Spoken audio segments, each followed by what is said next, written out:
Thank you very much. We are going to be holding the 2023 Zero Carbon City International Forum, which has been organized by the MOEJ as well as the CBC.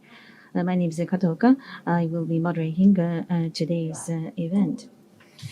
Upon opening, I would like to ask the organizers to give opening remarks. First of all, Yamada Miki, State Minister of Environment. State Minister, please.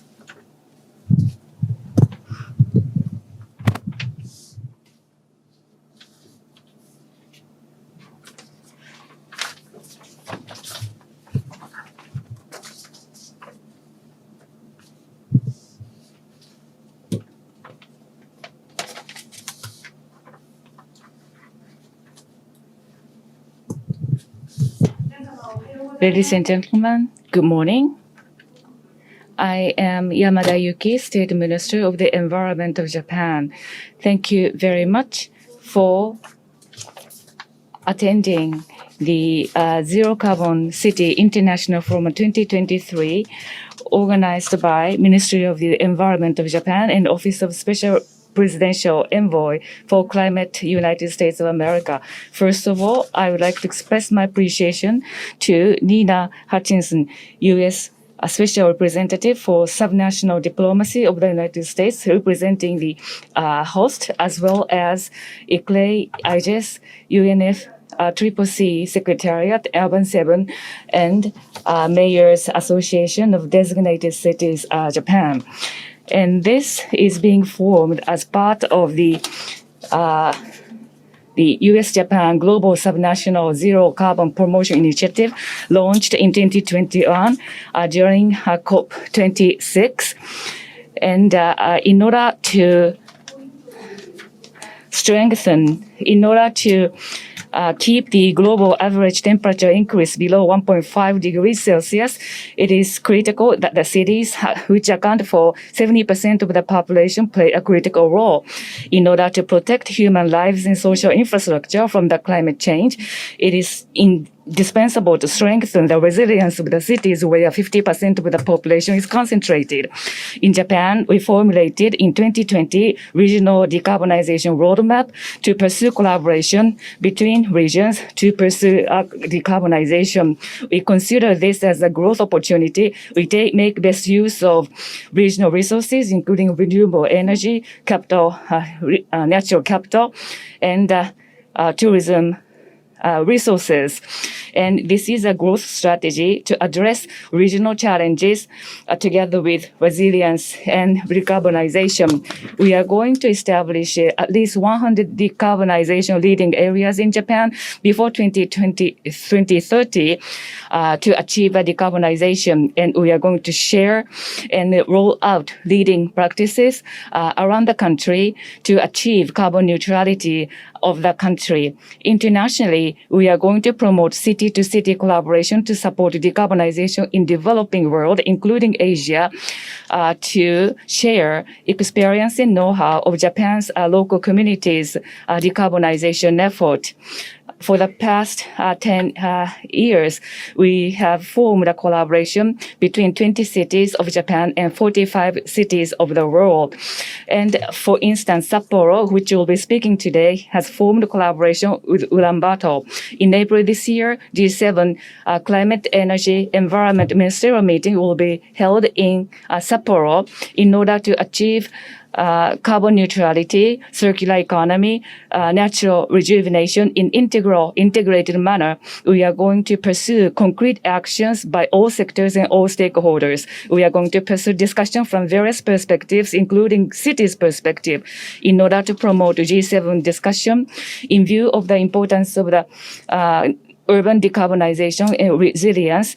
We are like to have a dialogue with Urban 7 and collaboration with G20. In this forum, the 23 cities from the 15 countries and regions will be speaking, and 20 international organizations as well. We are going to share leading examples and practices to realize urban decarbonization and resilience and pursue synergy with circular economy and nature positive economy. In closing, I sincerely hope that this forum will help advance all stakeholders' effort toward urban resilience and decarbonization. Thank you very much.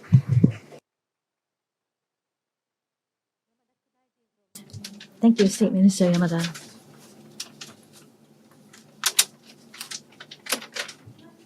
Next, from the United States, we would like to hear from Ambassador Nina Hachijian, U.S. Special Representative for Subnational Diplomacy. Ambassador, please. Good morning. Thank you, Secretary Yamada. Please share with Minister Nishimura my gratitude for inviting me to participate today. I am honored and delighted to join you in this important event. I truly, truly wish I could be in Japan with you and the impressive local leaders from our countries. I hope I can return to Japan soon to work on a climate project together. The last time I was in Japan, late last summer, I was working for the city of Los Angeles and Mayor Garcetti as a deputy mayor. We signed an agreement with the city of Nagoya to decarbonize our ports together, sharing our knowledge. Mayor Garcetti taught me that we should have big ambitions when it comes to climate. He has an expression that meant always reach beyond where you think you can actually reach now. Because nearly every time Los Angeles set a high target when it came to sustainability, we met it and we exceeded it. That's what mayors and governors can do. They are the boots on the ground, the innovators, the keepers of knowledge about the best way to effectively solve problems. And this is especially true in the realm of climate change, and it is especially true when they work together. I'll give you 3 quick examples from the United States. Los Angeles aims to have an electrical grid completely powered by renewable energy by 2035. New York City has started tracking energy usage by each individual building to incentivize more energy efficiency. And it isn't just the big cities. Nearly 100 cities and towns along the Mississippi River Basin, some of them very small, have joined together to invest in a nature-based solution to prevent the flooding that was affecting their communities and that will also sink carbon. These actions that cities are taking, and there are hundreds of examples, directly support the goals of the Biden administration. And the Biden administration is in turn supporting local governments. The Inflation Reduction Act, the most significant climate legislation in U.S. history, includes $369 billion to curb emissions and spur demand for electric vehicles and clean energy technologies. The law will surge unprecedented investments into clean energy, lower energy costs for families and businesses, and secure supply chains for the United States and our trusted partners, while also shoring up our collective energy security. Within the State Department, we also understand the benefits that cities' hard work brings to our foreign policy. As Secretary Blinken said at the U.S. Conference of Mayors meeting last month, the local commitment to transition to a lower carbon footprint not only helps residents in the form of lower air pollution and green jobs, but it also helps the work we do as diplomats to combat the climate crisis around the world.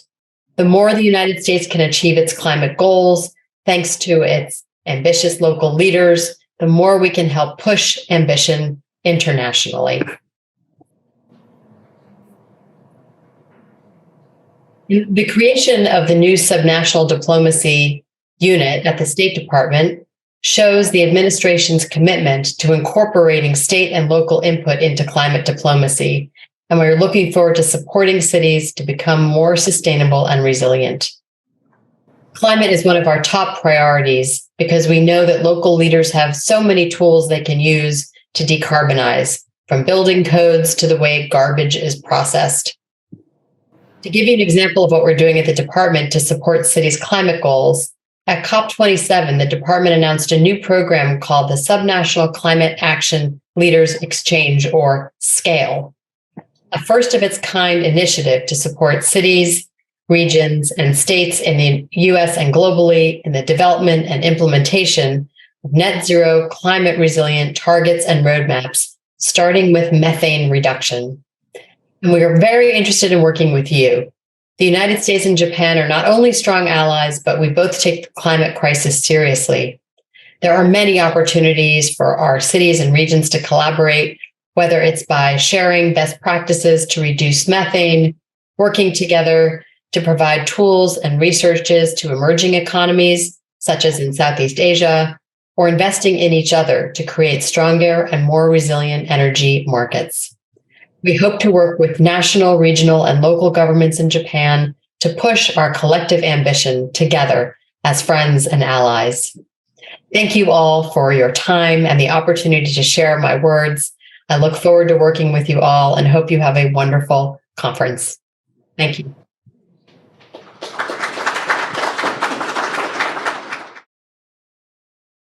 Thank you very much. Now we would like to proceed into the keynote speeches. There are going to be 3 representatives and to make presentations in the video format. First, Mr. Simon Steele, Executive Secretary of the UNFCCC.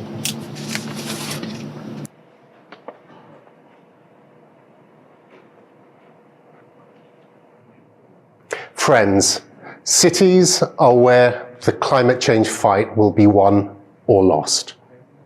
Your meeting this year is taking place at a turning point. Over the next 9 months, we have a unique opportunity to provide the course correction the world needs on climate change and make COP28 a transformational moment in what must be a decisive decade. This is the year the global stocktake at COP28 tells us how much our climate pledges and implementation are on track to prevent climate chaos. We already know the answer. We're far from where we need to be. First, let me thank Japan for its leadership on this issue and recognize its influential role holding the G7 presidency. The world looks to your leadership to push for a transformation this year in climate policy and climate action. I'm also delighted to share a platform with Bonn's Mayor, Katja Derner. The UNFCCC is proud to call Bonn a city dedicated to sustainability, our home. Friends, with 7 out of 10 people projected to live in cities by 2050, growing urban settlements are driving climate change. By nature, more nimble than national governments, cities offer the opportunity to test mitigation and adaptation strategies. Cities are our climate action laboratories. Key urban sectors offer synergies between mitigation action and sustainable development. The mitigation can deliver local adaptation benefits, addressing flood risks, urban heat island effects, and disease from air pollution. That exponential urban growth means we have to do things differently in cities. We need a transformational moment to make this happen. This means environment and climate authorities working with housing and urbanization ministries, cooperation between national, regional, and city governments, and dialogue and idea sharing between cities around the globe.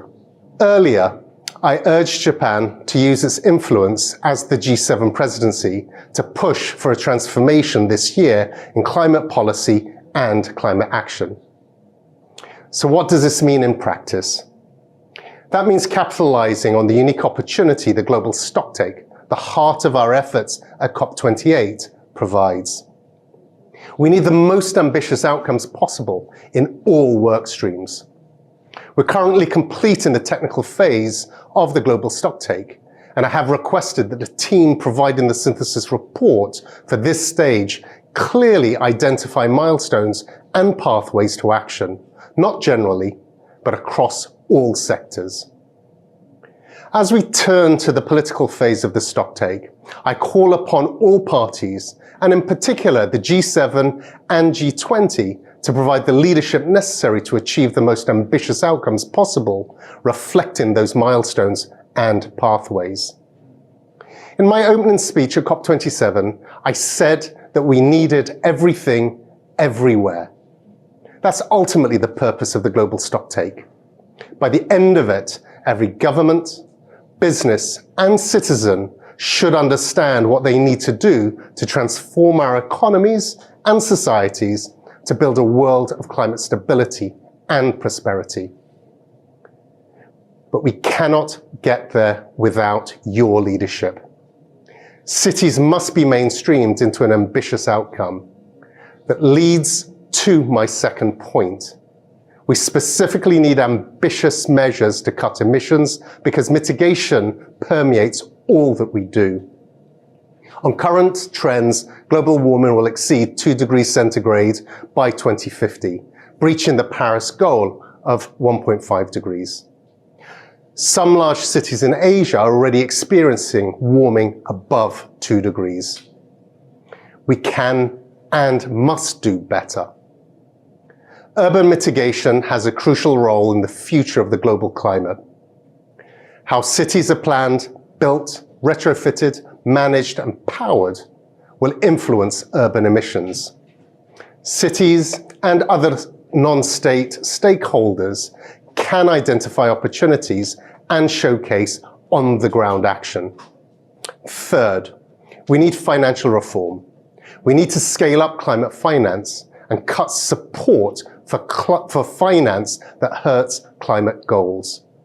Cities need climate plans which are linked to financial plans to get them done, whether that is public spending or mobilizing investment. Through the G7, we must also focus on reforming the multilateral development banks to enhance lending for climate projects. Friends, this year can mark a transformation in our fight against climate chaos. With your help and hard work, we can build the future we want with strong, prosperous, and pleasant cities at the heart of a climate-resilient world.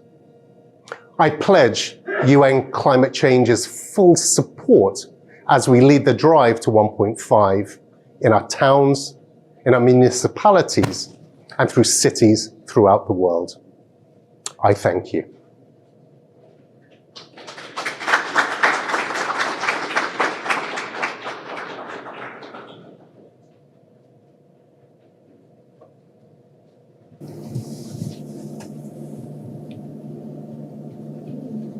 Thank you very much, Mr. Steele, Executive Secretary. Next speaker is Ms. Katya Roller, co-chair of the IGES Global Executive Committee, and she is also a Lord Mayor of Bonn City. Esteemed audience, I'm honored to speak to you as Mayor of Bonn, Germany, a city on the path towards climate neutrality until 2035, and in my capacity as IGES co-chair climate action. In Bonn, the Council decided on climate emergency in 2019, setting the goal for climate neutrality in 2035. After an intense participatory process, the Bonn Climate Plan 2035 was drafted up as a roadmap with clear goals and development paths in 7 fields of action to the coming 13 years. As a systematic overall strategy, the climate plan engages all city departments and offices as well as municipal subsidiaries. For 2023 to 2025, a first climate action plan will be implemented boldly, consistently, in a socially just participatory manner.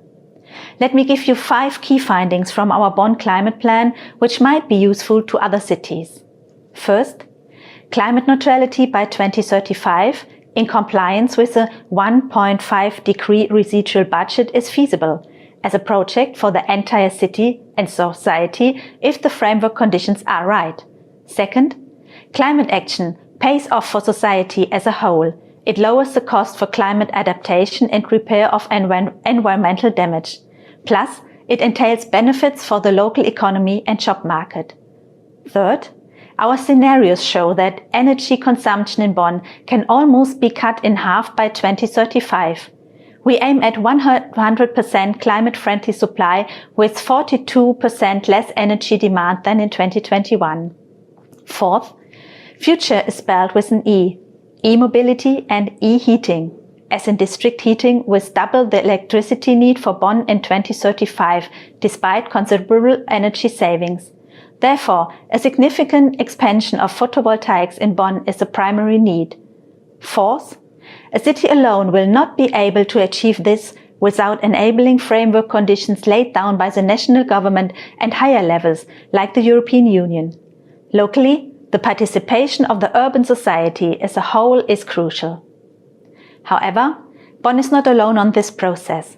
The Daring Cities Forum has been gathering knowledge, action and leadership of the local level in the climate crisis since 2020, and we are very happy to closely work with the Ministry of Environment of Japan on this behalf. The 2023 forum will start with an in-person gathering during the Bonn Climate Change Conference in June, followed by more events in the summer and through Urban October towards COP28 in Dubai. And I invite you all to become part of this. On another note, I commend the Japanese government for elevating the engagement of Urban 7 in the framework of their G7 presidency, as well as for their ongoing commitment to multi-level action steered by the LGMA constituency in the UNFCCC process. Thanks to our Japanese hosts and to all partners for offering the important platform today. We are running out of time, and climate neutrality should be our primary and immediate goal. As a matter of sustainability, as a pillar for economic stability, as a path towards a better future, and as our armor for peace and for resilient cities in all parts of the world. Thank you.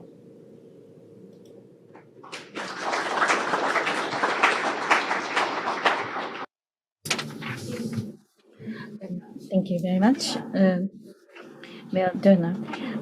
The last keynote speech will be from Mr. Takeuchi Yoshiyuki, Deputy Secretary General of the OECD. Ladies and gentlemen, today cities are home to 3.5 billion people. This is projected to reach 5 billion in 2050. Cities will be central to the net zero transition. They demand almost 2/3 of global energy, produce up to 80% of greenhouse emissions, and half of global waste. But solutions exist. 90% of urban emissions can be cut by 2050 using technologies that already exist, such as solar panel, electric vehicles, and building insulation. The urban transition is already underway. Our data shows that subnational governments already account for an average of 63% of climate significant expenditure across 33 OECD countries. And more than 500 cities in the world have already committed to carbon neutrality, many of them setting more ambitious goals than their national governments. But more can be done to accelerate action. Let me highlight 3 priorities. First, upgrading infrastructure. Good accessibility to public transport and charging stations for EV can boost green mobility. A good example are the regions of Oslo and Viken in Norway, where almost 30% of private vehicles are either electric or hybrid, an increase of 20 percentage points in only 4 years. Cities can also promote decarbonization of the building stock through direct ownership and planning regulations. Since year 2000, building emissions per capita fell in 3/4 of the OECD regions, with Swedish regions leading the way, cutting per capita emissions by more than 75%. Second, boosting skills. Our latest analysis shows that there is a momentum on green jobs. Since the start of pandemic, growth in the demand for green task jobs had outpaced overall labor market demand by 20%. Developing new green skills is critical to make sure all places, workers, and firms take advantage of this momentum.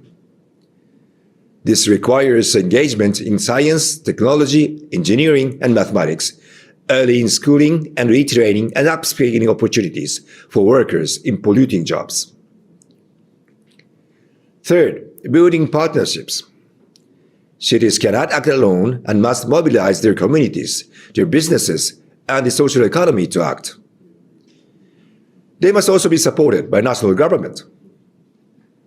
While local governments have direct power to cut up to 1/3 of emissions, the remaining 2/3 require joint actions from national and subnational governments. National governments must support urban climate action in their own overarching strategies to advance green priorities. For instance, Canada, through its Green Municipal Fund, is providing municipalities with capacity building and funding to reduce pollution and improve energy efficiency. National governments are also helping cities start green budgeting practices, as in France, Norway, Spain, and Sweden. Ladies and gentlemen, I would like to thank the government of Japan and the United States, local governments for sustainability, and the Institute for Global Environmental Strategies for this important event. The OECD stands ready to continue helping national governments, regions, and cities to take multiple-level climate actions through our data, evidence-based recommendations, and network of stakeholders and local leaders. Thank you very much.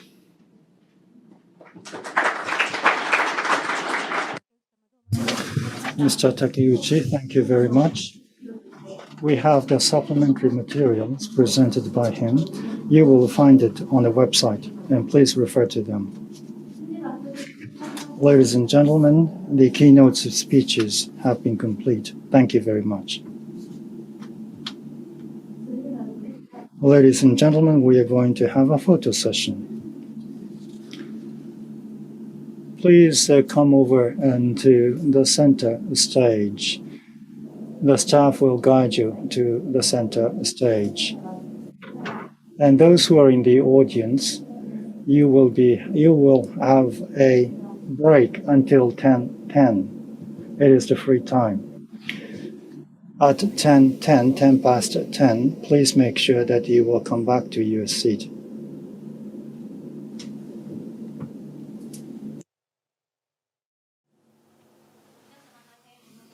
Thank you for waiting. We are going to start high-level session 1, Urban Transformation and the Role of National Government. In this session, we are going to have 4 speakers for presentation. And first, I would like to introduce Mr. Ono Hiroshi, Vice Minister for Global Environmental Affairs, Ministry of the Environment. Over to you, Mr. Ono.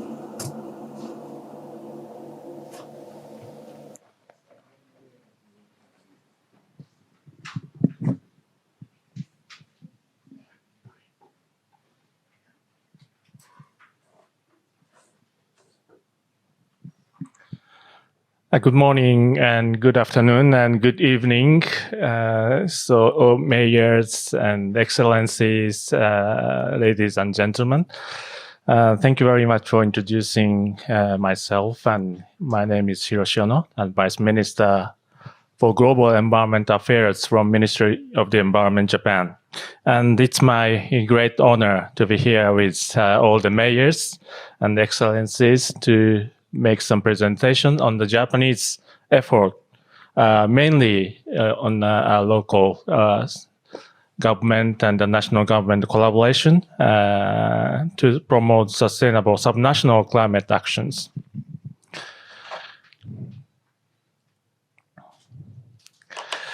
The Japanese government has already committed to the carbon neutrality in 2050 and 46% reduction compared with the 2013 level by 2030.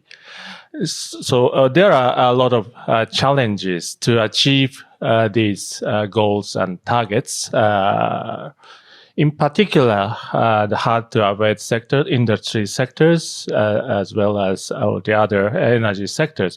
But one of the biggest challenges we are facing is the decarbonization of local governments and local communities and local municipalities, because they usually lacks human resources, financial resources, and other resources. To support the initiatives of local or government, the Japanese government, in collaboration with local governments and other experts, formulated a roadmap for the decarbonization of local governments. There are three key messages in the roadmap.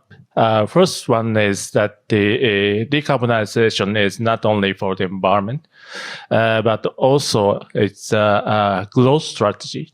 And so it's good for economy, good for society.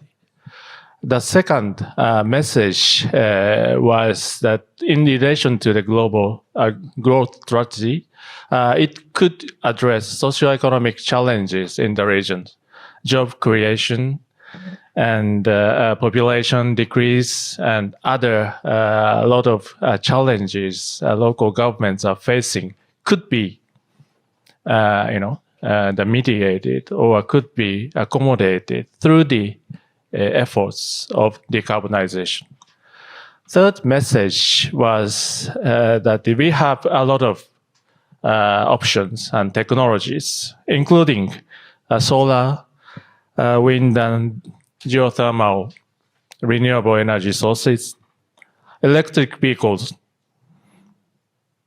and net zero housing and building technologies, which were already described by some of the high-level presentations at the beginning of this meeting. So we have a lot of options. This is the plan of the government of Japan. Building on the roadmap, which I just mentioned, we are planning to designate more than 100 decarbonization leading areas in Japan by 2025. Those 100 and more decarbonization leading areas will aim to achieve net zero by 2030, 20 years ahead of the national goal of 2050. So those are the leading, pilot, decarbonization areas, which could, lead and make a lot of, incubator type of activities from the region, and then the experience and knowledge accumulated through these actions will be disseminated throughout the country. There are a couple of examples. So far, we have designated 46 leading areas, including those four good examples, like biogas power generations, using resource recycling from the food waste and agricultural waste, and decarbonization of big cities, mega cities like Yokohama cities, as well as the decarbonization of cultural heritage of ancient Kyoto city. So those are some of the examples of the 46 decarbonization designated area. But we have many, and the number is growing.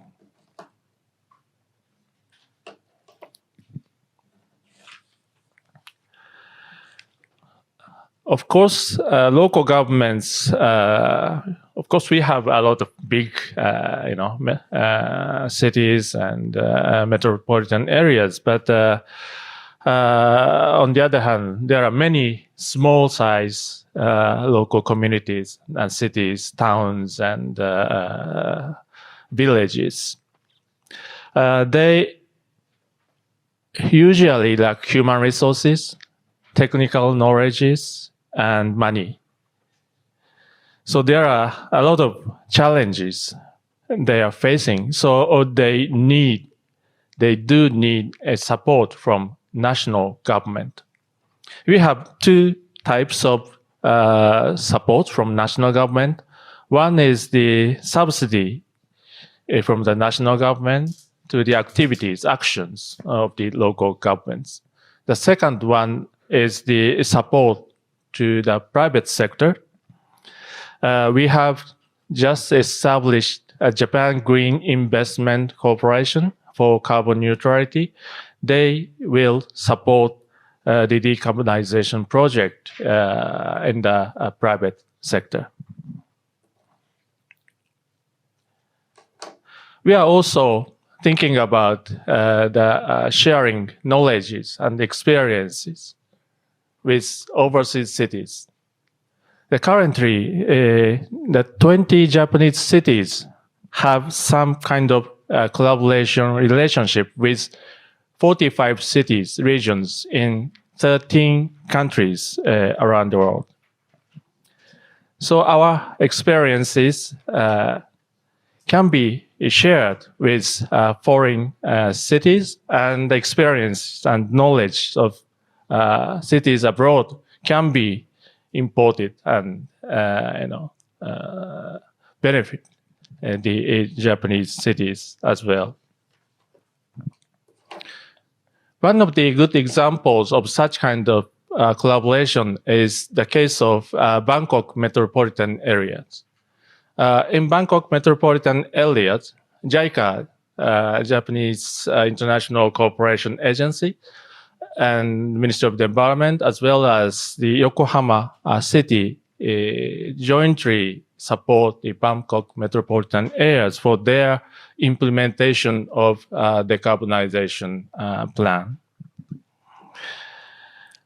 So building on such kind of good practice, we are planning and we have established a Clean City Partnership Program together with JICA, city governments and business sectors and the financial institutions.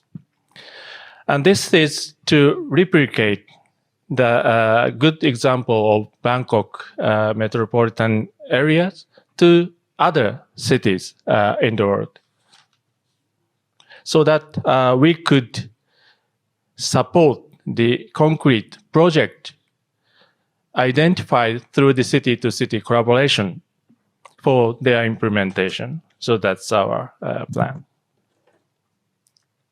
There are many international collaboration and cooperation in terms of city decarbonization. The left side one is that just this forum, US-Japan Global Subnational Zero Carbon Promotion Initiative. And also we have a Green Alliance with EU-Japan collaboration. And the right side one, the Q is called Q-Champ. It's a quad involving Japan, Australia, US, and India. We have also a city collaboration under the quad mechanisms. Lastly, in summary, domestically, we are planning to designate 100 and more decarbonization leading areas, which will lead to all zero carbon cities by 2050 and the entire nation. And in terms of international cooperation, this year is the Japan takes the G7 presidency, and building on the international cooperation with Japan, EU, and other countries, we will expand this international city-to-city and city national government collaboration to the G7 countries, making the best use of G7 opportunities, so that we could expand our city government, city or city-to-city collaborations highlighted in the COP28 to be held in Dubai this year. So thank you very much for your attention.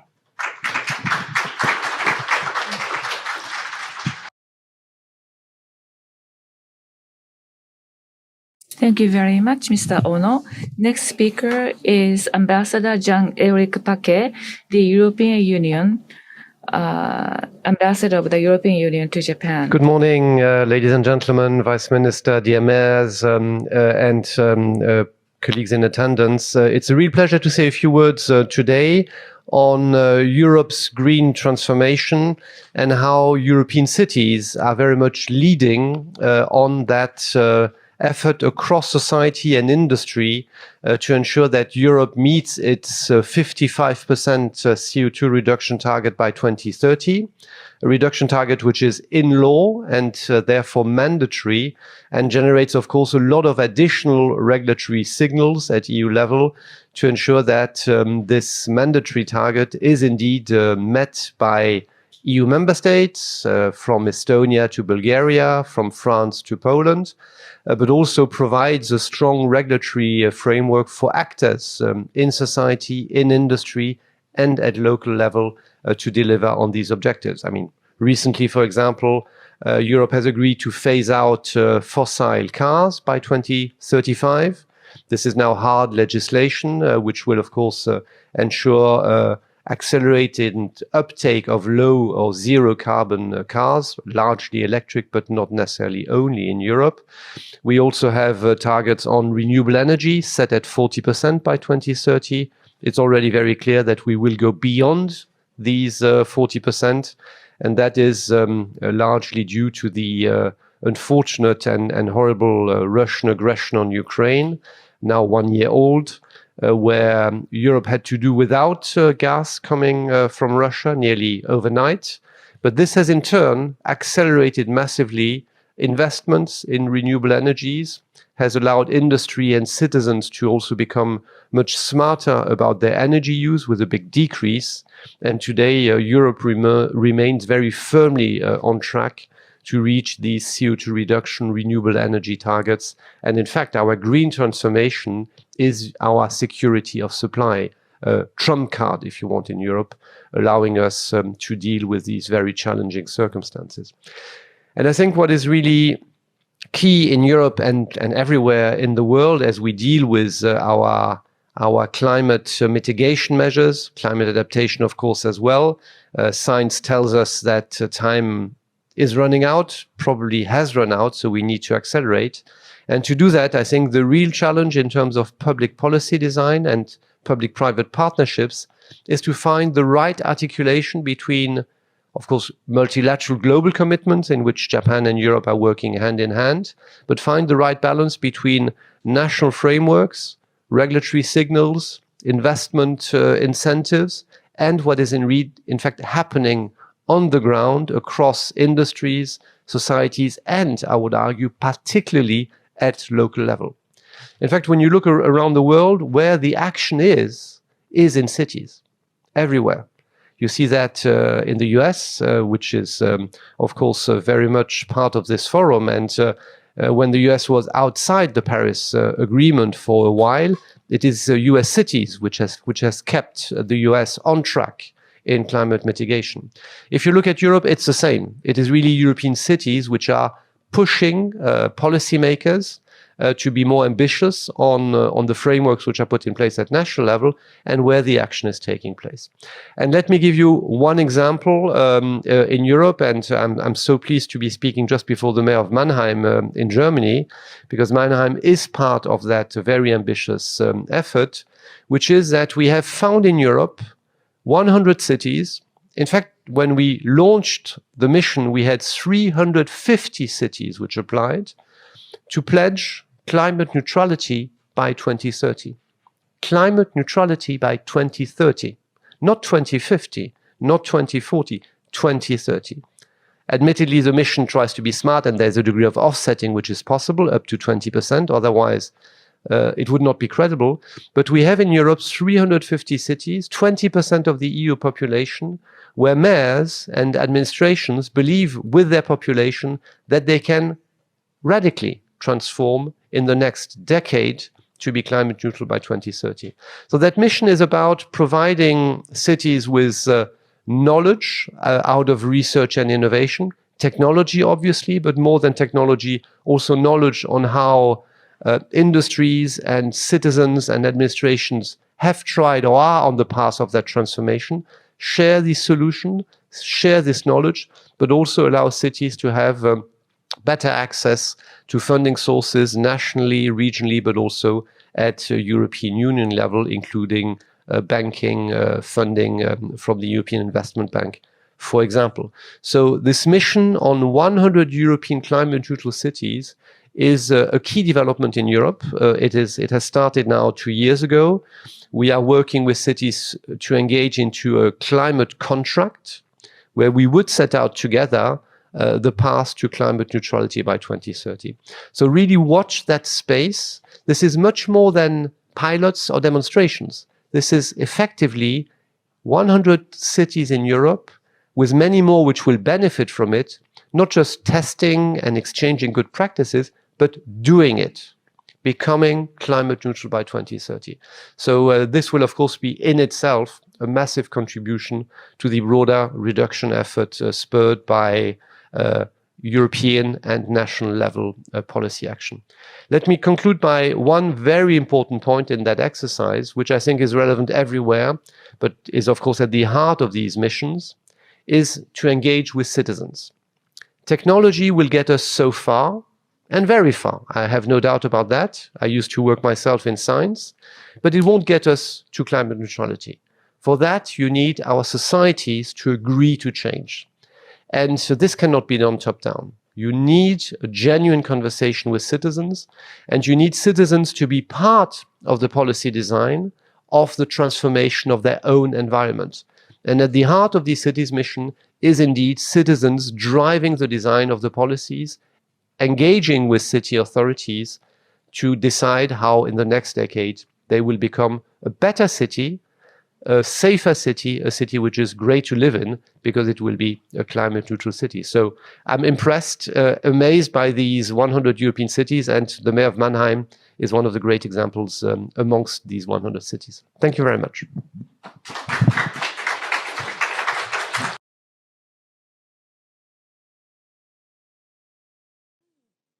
Very much, Ambassador Packer. I would like to hear from Dr. Peter Kurz, Lord Mayor of Mannheim, one of the municipalities that was very instrumental in U7. I'd like to ask Dr. Kurz for his presentation now. Thank you, dear Vice Minister Ono, dear Ambassador Paquet, dear esteemed colleague Mayor Hisamoto, dear colleagues and attendees. I'm delighted to be here today to speak about the Urban 7 process and reflect on our work during the German G7 presidency last year. First, I'd like to say a few words about what the Urban 7 is for those of you who are not familiar. The Urban 7 or U7 is made up of the national city networks of the G7 members, which shape our vision and priorities. Our work is supported by IGES and the Global Parliament of Mayors, which serve as the U7's secretariat. We are united by a shared conviction that policies developed together by all levels of government will be better able to address global challenges, and we heard about it, especially the climate crisis or the ecological crises, for example, also the preservation of biodiversity. We have to solve the problems on the ground, but we need, as cities, the support and the legal framework of other levels of government to do so. And we will speak about the 100 Climate Neutral Cities initiative later on the panel. What I like to stress is that we have an unprecedented transition. And this is a learning process also to balance the different levels of government. And to this end, the Urban 7 is working to establish a system of true multi-level governance by engaging directly in the G7 process. I've been asked to speak today about the Urban 7's success last year under the German presidency. but I'd also like to highlight 5 central factors that I believe enabled that success. First, it is important to note that the EU7 is not a new network. This is a group of organizations and networks that have come together with a common vision. This is our first success factor. We are building off of the remarkable work of many organizations like the GDCMA instead of trying to start a new network in an already crowded field. A second success factor was the engagement of mayors from the Global South. The decisions made by the G7 have a significant impact on cities around the world. This is why we included mayors from the Global South through the Global Parliament of Mayors and other partners in the drafting of our declaration and in broader EU7 conversations. The third element that contributed to our success was the willingness of so many in the German federal government to treat cities as partners. We could see this in several ways. First, at the start of the year, the G7 presidency set clear expectations about the important role of cities in their program. For the first time, urban development was a topic of the G7, and we had the first ministerial meeting on that topic. Second, the EU7 received funding from the Federal Ministry for Economic Cooperation and Development for our efforts. And finally, ministries answered our calls and were open to direct dialogue, both offline and in public. Too often, national officials deliver their talking points at urban events, but leave before they can hear what city leaders have to say. We were delighted that in our process, ministries supported our emphasis on listening, partnership, and exchange. I was pleased to learn that the responsible Japanese ministries, especially the Japanese Ministry of the Environment, are also showing this level of support and engagement in the process in 2023. This is decisive for our success. This commitment to partnership could also be seen in written form in many of the communiques and statements that came out of G7 ministers' meetings in Germany, including the meetings of the foreign ministers, development ministers, and climate, energy and environment ministers. Here, it is important to note that the G7 presidency recognized that cities should be partners in a broad range of policy decisions, not just urban development. This brings me to our fourth key to success: being involved from the beginning. The German Federal Ministry for Housing, Urban Development and Building did not just invite me to join the G7 ministerial meeting in Potsdam as mayor representing the EU7. They included the EU7 in the process of planning the meeting and drafting the communique. We received every draft of the ministers' communique and were able to offer direct feedback throughout the drafting and editing process. And this leads me to my fifth and final success factor. Cities were included at eye level in the ministerial meeting. As the representative of the Urban 7, I had a seat at the table directly with the ministers at the first G7 ministers meeting on urban development. So we had the opportunity to discuss ways in which multi-level governance could unleash the potential of cities, which I sincerely hope will lead to better policy and outcomes in the future. Tomorrow, the Urban 7 will gather for our first in-person Mayor Summit. Thank you to Mayor Hisamoto for your leadership in this process. I'm certain that we will build on the momentum we created in Germany last year and effect even greater change in Japan in 2023. Thank you and arigato.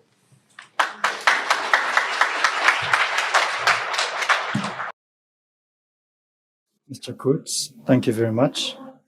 The next speaker is representing Japan, the presidency of G7 this year, Mr. Hisamoto Kizo, the mayor of Kobe City and chair of Japan Designated Cities Mayors Association. Ladies and gentlemen, I am Kizo Hisamoto, the mayor of Kobe City. And Mayor chair of JDCMA, an organization comprising 20 of Japan's largest cities. Now, please allow me to take a few minutes to talk about this year's U7 Mayor Summit, which will take place tomorrow, right here in Japan. What is ICRE is just as the Lord Mayor of Mannheim, Peter Krutz, explained. Page 3, U7 objectives. Here you can see the general objectives of our group. To put briefly, the G7 group was established in 2021 to jointly convey our ideas at the G7 summit and ministerial message meetings, which we were able to do, for instance, last year under the leadership of the German municipalities. First and foremost, the Lord Mayor of Mannheim, Peter Krutz, who gave a speech just before me. This year, the U7 Mayors Summit will be hosted by JDCMA in cooperation with ICRE. Furthermore, the summit has also received great support from the Ministry of the Environment as well as the Ministry of Road Infrastructure, Transport and Tourism, and we are truly grateful for all their help. The event will be held in a hybrid format, with some people participating at the venue and others joining us online. Finally, it will be held in conjunction with this forum. We will also have the pleasure and honor to welcome mayors from all over the world. Our world is today faces many crises, including the Russian invasion of Ukraine, global warming, and loss of biodiversity. At the same time, I believe that using innovative approaches, the cities have the potential to solve many of these crises and create a sustainable living environment for us all. Nevertheless, there are naturally some prerequisites that need to be met and frameworks that need to be established in order to make this a reality. With that in mind, we have established the following 4 points as the main topics for this year's Mayor's Declarations. First, local governments as custodians of peace and democracy. Second, sustainable urban development as the engine for achieving the SDGs and facing the global climate emergency. Third, role of cities in disaster preparedness, response, and resilience. And fourth, the U7 group as an emerging actor in multi-level governance and urban democracy.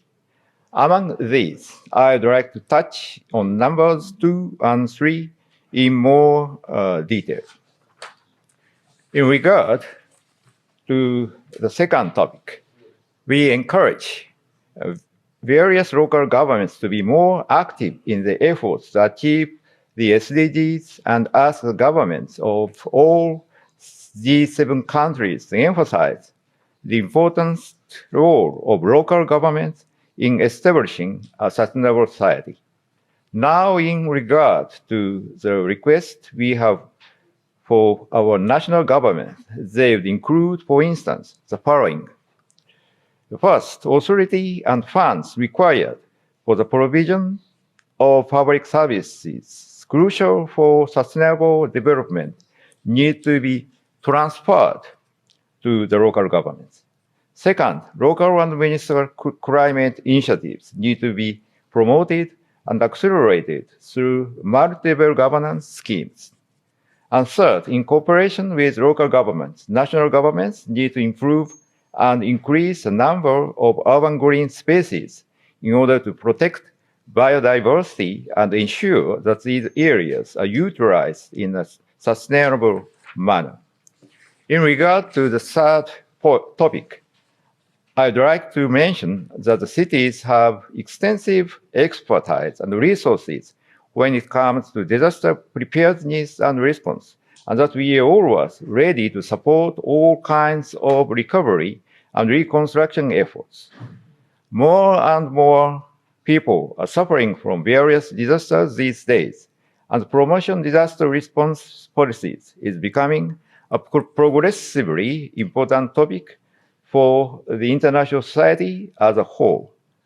Furthermore, as we face more and more new risks, it is crucial that national, local, and municipal governments cooperate to establish sustainable disaster prevention frameworks.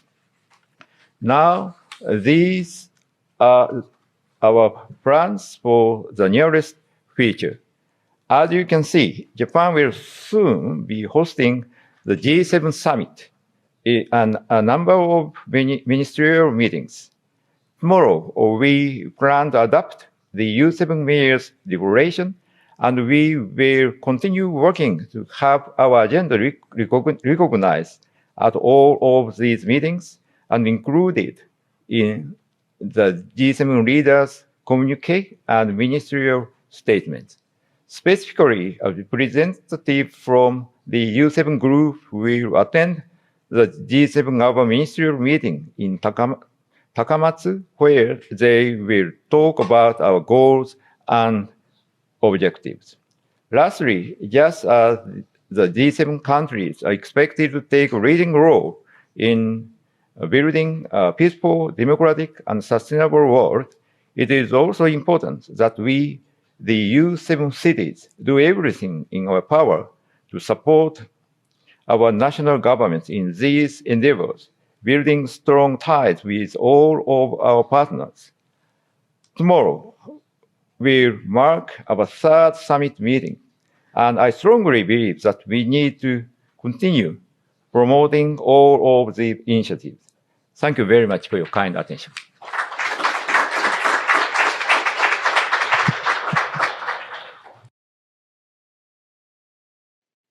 Thank you very much, Mayor Hisamoto. This concludes high-level session, urban transformation and the role of national government. We would like to move on to high-level session 2. High-level session 2 is a city's commitments to net zero. There are 3 speakers. First of all, I will invite Mr. Akimoto Katsushiro, Mayor of the City of Sapporo, which will be hosting this year's G7 Ministerial Conference on Climate, Energy, and Environment. The Mayor is going to participate online. I hand over to you, Mr. Akimoto. Thank you very much. I am Akimoto, Mayor of the City of Sapporo. Thank you for inviting me to the Zero Carbon City International Forum today. I would like to talk about Sapporo's initiative for decarbonization today.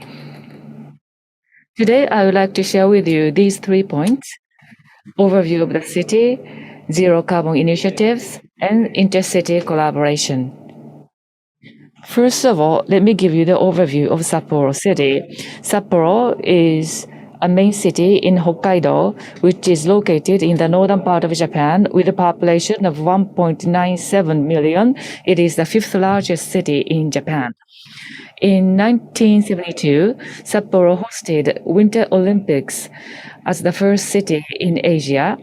And with the Olympic Games serving as a turning point, we have developed the inner city and traffic network, including subway.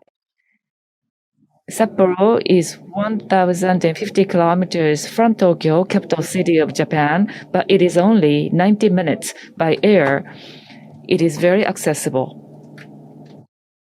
Now, in terms of the characteristics, Sapporo is characterized by its 4 distinct seasons. The city attracts many tourists from home and abroad with its scenery that changes dramatically depending on the season, from the refreshing and comfortable summer to the minus temperatures of winter. Sapporo is a cold city with snowfall of approximately 5 meters per year, and no other metropolis in the world has such a heavy snowfall.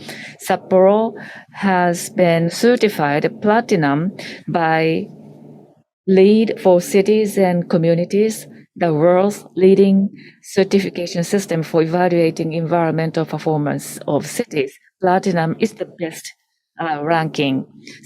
Now I would like to talk about zero carbon initiatives of the city. In February 2020, Sapporo City announced that it would aim to become a zero carbon city that would reduce greenhouse gases emitted from the city area to net zero by 2050. Also, in March 2021, we formulated Sapporo Climate Change Action Plan in order to promote climate change measures for the construction of a sustainable, decarbonized society. Under this action plan, by 2030, we aim to reduce greenhouse gas emissions by 55% as compared to the 2016 levels. This is a 59% reduction from the 2013 level, which is higher than the Japanese government's goal of a 46% reduction from the 2013 level. Thus, Sapporo is taking the lead in addressing climate change. Sapporo has been selected by the national government as a model region for advanced decarbonization. We are designated as a decarbonization leading area in 5 areas, namely Downtown Buildings Cluster Area, Hydrogen Model Block, North Campus of Hokkaido University, Public Facility Cluster Area, and Olympic and Paralympic facilities. The city will promote the conversion of buildings to ZEBs and the introduction of solar power generation equipment, as well as zero-emission vehicles such as FCVs and EVs. In the downtown building area, we will promote decarbonization in terms of both electricity and heat by expanding the use of woody biomass as a heat source for district heating and introducing carbon neutral gas. In the hydrogen model block, we will install hydrogen stations that can accommodate large-size hydrogen vehicles such as buses and trucks to expand the demand for hydrogen and serve as a foothold for decarbonizing public transportation and logistics. And decarbonization leading areas, 46 regions have been selected as these areas, and 10 out of 20 big cities with a population of 500,000 or more have also been selected. Each city is undertaking initiatives tailored to their local features, aiming to resolve various issues such as urban resilience, revitalization of industry, and economic activities, as well as decarbonization. The last topic is intercity collaboration. Ulaanbaatar of Mongolia and Sapporo have a long history of deepening exchanges through fora such as the World Winter Cities Association for Mayors, which brings together northern cities around the world to discuss common issues. Currently, as part of the City-to-City Collaboration for Zero Carbon Society project led by the Ministry of the Environment, the 2 cities are cooperating to decarbonize Ulaanbaatar. In collaboration with the companies in Sapporo that have energy-saving technologies effective for cold regions, we are conducting a feasibility study on the possibility of introducing ZEB and ZH and efficient heat supply systems at Ulaanbaatar. And lastly, we must work on integrated urban development from the 3 aspects of environment, economy, and society to enhance the sustainability and value of our cities. Sapporo will promote initiatives as a decarbonization leading area to integrate urban development with environmental and energy policies for the realization of the SDGs and Paris Agreement. We also endeavor to establish a model for snowy and cold regions and spread this model to the entire city as well as to other cities in Japan and abroad. In April, Sapporo will host the G7 Ministerial Conference on Climate, Energy, and Environment, which will offer a great opportunity to appeal to the world about our decarbonization initiatives. We will therefore aggressively promote publicity and environmental events to build momentum, educational projects to raise the environmental awareness of citizens, as well as to communicate the attractiveness of Hokkaido and Sapporo. Thank you very much for your attention.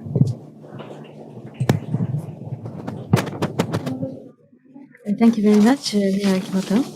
Next, we would like to ask Ms. Jenny Ann, the Mayor of Fort Collins, to speak. Mayor Ann, please. We have a video.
Thank you very much. Thank you for having me here today. Thank you to our host country, Japan. And it's a pleasure and honor to be invited to come and briefly present. As you can see, we're celebrating 150 years of our city this year. And so we had that video made up, so it's very nice. I am a native of our city, so I'm proud to also serve as their mayor. Fort Collins is a small but mighty city in the western United States in the state of Colorado. We have 186,000 people, and we're full of pragmatic and very empathetic people. We're home to the large research university of Colorado State University and numerous tech companies. We're also famous for our craft breweries, so please come have a beer with us. We have a long history of setting community visioning and taking action to make that happen, and that's a very important thing to us. We undergrounded all of our power lines and municipal many years ago. So we basically, in our power sector, we don't have outages because they're already underground. We have a municipal broadband for our community, and we also have a municipal power provider for 50 years. This year we're celebrating that we share with 3 other cities.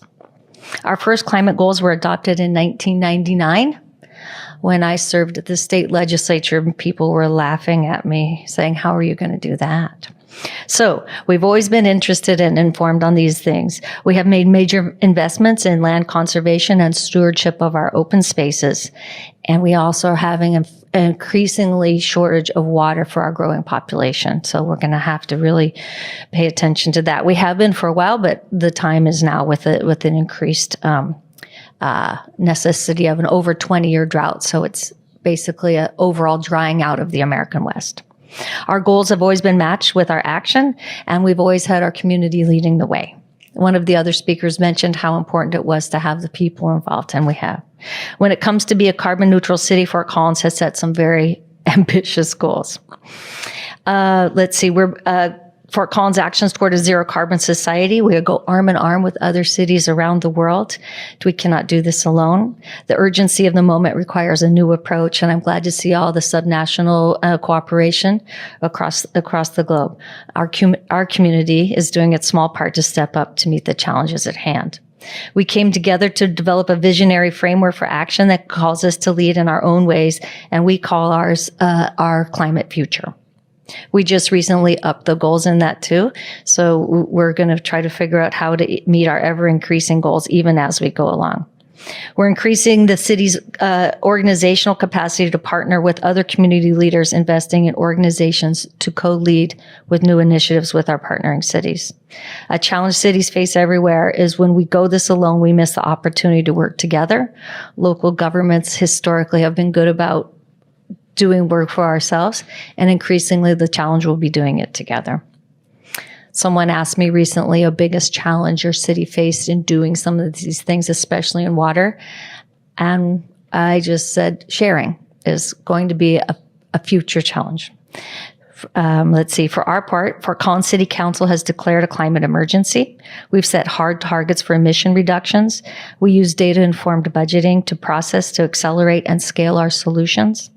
Perhaps most importantly, we are willing to have some hard conversations in our community about what will it take to get the future that we collectively imagine.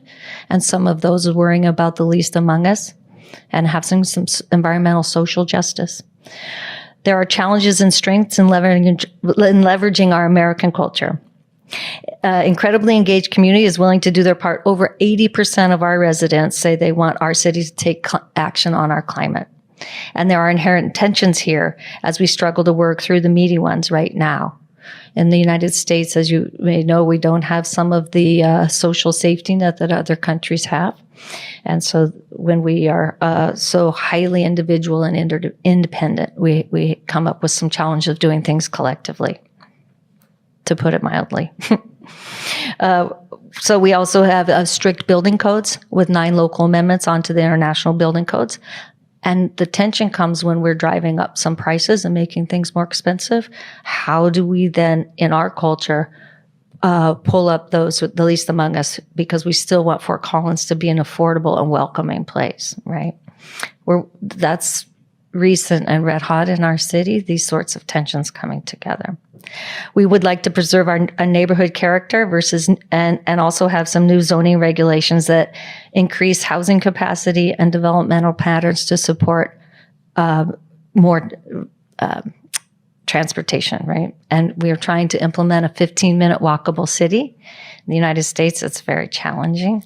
We're highly dependent on the cars, especially in the American West. In closing, it is a deep honor for me to be here representing the many, many local governments in the United States working every day for a better future for all.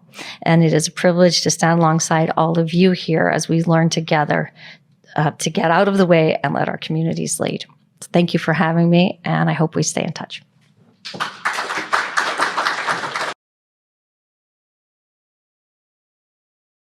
Thank you very much. The next presenter is from Ahmedabad, India. The speaker is the Vice Mayor of Ahmedabad, Pravin Chowdhury. Dear dignitaries, colleagues from various cities, fellow members, ladies and gentlemen, thank you very much for inviting me at Zero Carbon City International Forum. I am Pravin Chowdhury, serving as Deputy Municipal Commissioner at Ahmedabad Municipal Corporation. Ahmedabad is the 7th largest metropolis in India and the largest city of Gujarat state with an area of around 500 square kilometers, housing more than 7 million of population. Ahmedabad is one of the fastest emerging cities in India, serving as an important center for trade and commerce. The city has a great architectural tradition reflected in many exquisite monuments, temples and modern buildings, and has been declared as India's first World Heritage City by UNESCO in 2017.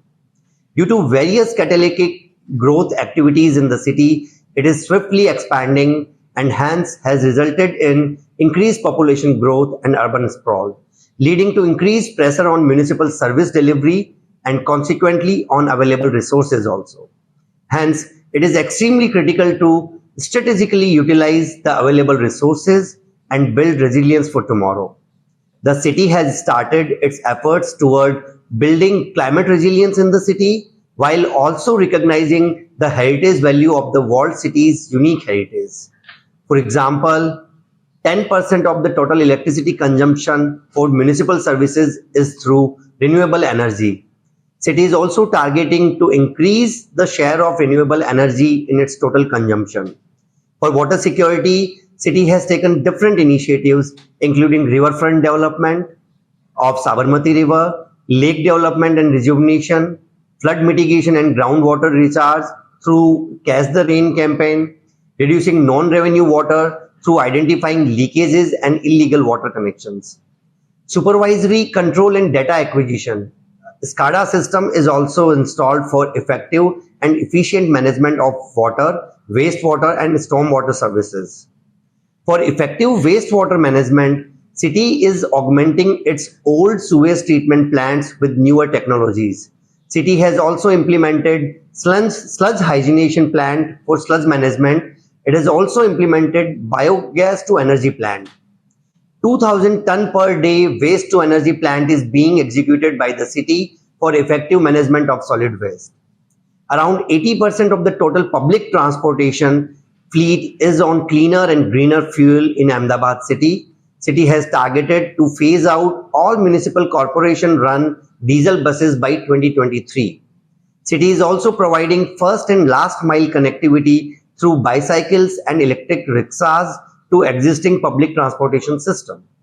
The city is currently in the process of preparing Climate Resilient City Action Plan with support from ICLEI South Asia under SDC funded capacities project. This plan will be in line with Government of India's net zero target by 2070. Ahmedabad city is following learning by doing and leading by implementing principle to become a climate resilient city and maintaining its heritage value. Once again, thank you very much for inviting me here, and I wish you all a very successful event ahead. Thank you.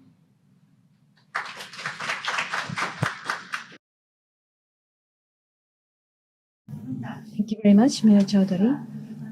Deputy Mayor, we would like to bring the high-level session to a close.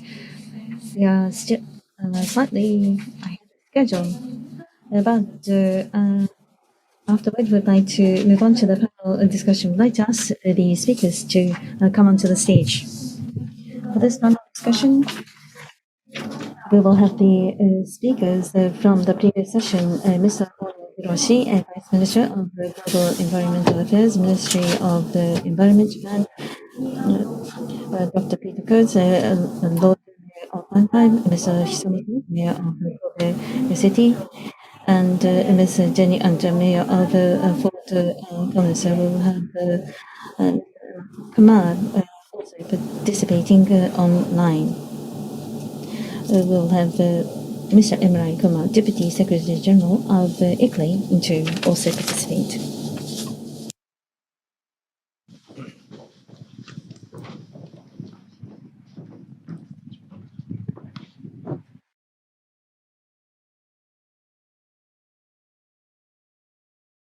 Let's begin when you're ready. So I would like to ask Mr. Yunus Arikan to moderate this panel discussion.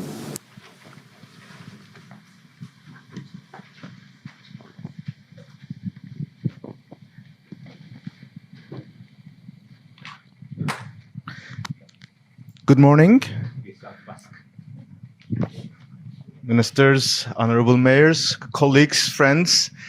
It's a great honor for me to facilitate this next 45 minutes or 50 minutes of the session through an interactive dialogue with all the speakers that you have heard. My name is Yunus Arikan. I'm the Director of Global Advocacy from ICLEI, Local Governments for Sustainability. You may have heard us, just a very brief introduction. We are one of the largest and the oldest network of local and regional governments, cities, towns. We were born in 1990 on the way to Rio Summit. We have now reached to around 2,500 across the world in more than 130 countries. We're aiming to help all these members to support their journey to sustainability through low emission, climate resilient, nature-based, circular and people-centered development. Across the world, in addition to those cities, I'm very proud that all the mayors in this platform are members. We have more than 24 in Japan. And at the global level, ICLEI also has a mandate because of our legacy from the Rio Summit. We are the focal point of local and regional governments in the UN processes on biodiversity, climate change and desertification as well as UN Environment Assembly and other fora. So it's not just ICLE, but networks like C40, UCLG, and all the others that we collaborate together. And especially in this 3 Rio Conventions process and SDGs, we are serving to facilitate our dialogue with the national governments and the UN system. In today's round, what we will be doing is especially to invite our speakers to be with their inspiration from what they have heard from the introductory speeches, also from the virtual messages, and to collectively discuss what can be done forward through the next couple of weeks and months, especially during the G7 presidency in Japan. The milestone at the end of the year, we will have the climate conference. Of course, there will be a number of opportunities like the summit of SDGs, the Climate Action Summit in New York. So it will be an opportunity for us to kick off this dialogue. And personally, I'm delighted because I was part of, on behalf of ICLE, in the design of the first version of the Zero Carbon Cities Forum in 2021. It was all virtual.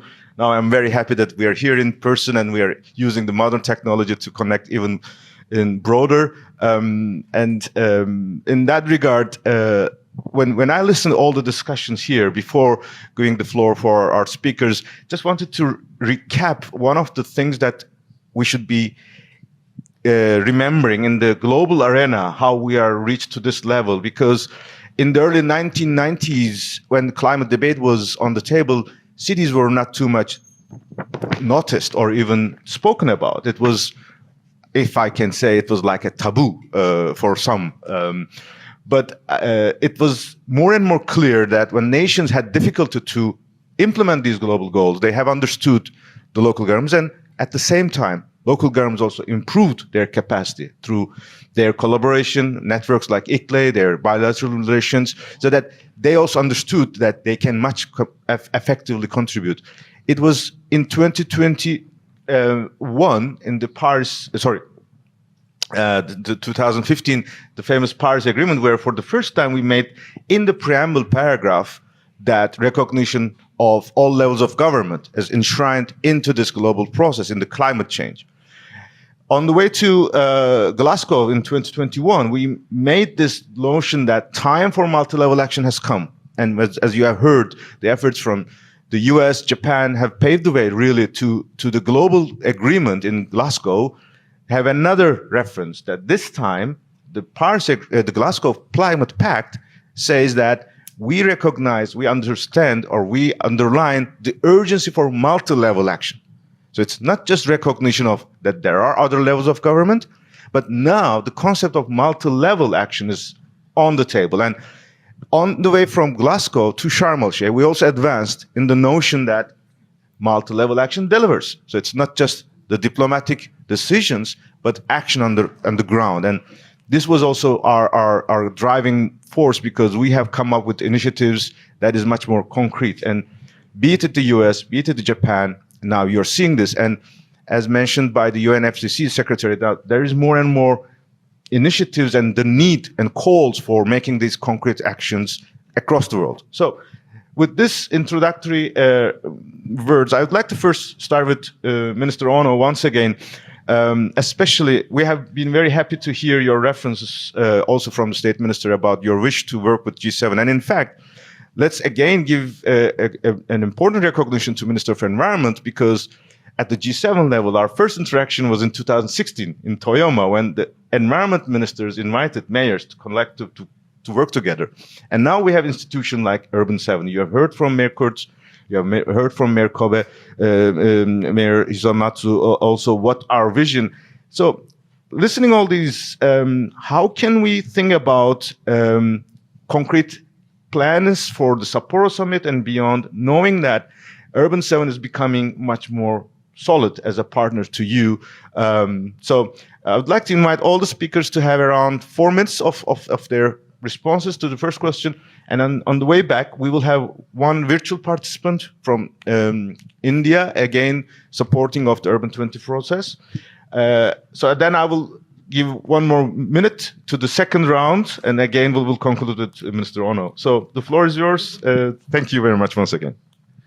Thank you very much, Jonas, and I very much appreciate the initiatives and leadership of ICLEI for pushing forward the not only climate but also all the sustainability issues, including biodiversity, pollutions, and circularity, and other issues. And I'm very happy to be with you, the honorable mayors. Thank you very much for your excellent presentation on your initiative as a city. The first on your question about the G7 ministerial meeting on climate, energy, and the environment, which will be held in Sapporo City. The Mayor Akimoto presented very beautiful scenery and city of Sapporo. It's the 5th largest city in Japan, as well as I first learned that there is a 5 meters snowfall annually. Mid-April is a little bit late for snow and a little bit early for cherry blossom, but still there are a lot of beautiful places and seafoods and others attractions. And also I am very happy to learn that Sapporo City is one of the zero carbon cities in Japan, and it's one of the 100 leading decarbonization areas inside the Sapporo city. So we can learn a lot from their experience in terms of the carbon neutrality, and I think it's the best place, one of the best place for holding a ministerial meeting for climate, energy, and the environment. And in terms of the agenda and the elements, discussion points at the ministerial meeting in Sapporo, I think we are going to cover climate, not only climate, but also biodiversity loss and circular issues, plastic pollutions, and all the areas of environment and energy issues, which requires transformation of the entire economic, social, and industrial system. That includes the initiative and importance of city and subnational government, because cities and subnational governments are the vital fields for implementation and actions, because you are every day facing local challenges as well as everyday lives of citizens. So the city is the important and vital field to tackle all the challenges, not only environment, but also social and economic and other challenges in a very integrated way. And the city is the sources and the venue of innovations. We heard a lot of innovative ideas, and rich in diversity and flexibility. The national government is sometimes not so flexible, not as flexible as city mayors, because we have a lot of lack of flexibility and lack of diversity. So we can learn. The national governments can learn a lot from cities' experience and the local initiatives. So I think it is not the one way, the support from national governments of local government. It's rather mutual interaction and mutual benefit and win-win situation between the interaction with U7 and other city governments and the national or G7 national government. So I do expect a strong interaction with G7 as well as U7 in the coming the whole process of G7. And we, as I mentioned a little bit in my presentation, the Japanese government is supporting 100 and more decarbonization in leading areas. And I've also learned from the presentations from your mayors as well as EU ambassador that the EU has also 100 city program. And at the very beginning of this session, the U.S. ambassador says that the U.S. also has a, the state government and local government partnership program. So I think we are thinking about the same, direction, and all Japan, EU countries, European countries, U.S. and I do believe that Canada and other countries as well are very much looking forward to working with subnational governments, because not only because they're the national government is trying to support the local governments, but also we are learning mutually. The national and local interaction and collaboration is very much beneficial. For both national government and local governments. With that, the understanding, we plan to, take the subnational government initiative as well as interaction and cooperation, collaboration with national government and some national government in the G7 ministerial discussion. And I hope that we could take some national issues in the communique of the G7 ministerial meeting. And also, we are planning to have an interactive discussion and the collaboration with U7. Led by the mayor Hisamoto of Kobe City. So that's still we are in the developing phase of the whole picture of the G7 ministerial meeting, but we are very much looking forward to working with subnational and city governments.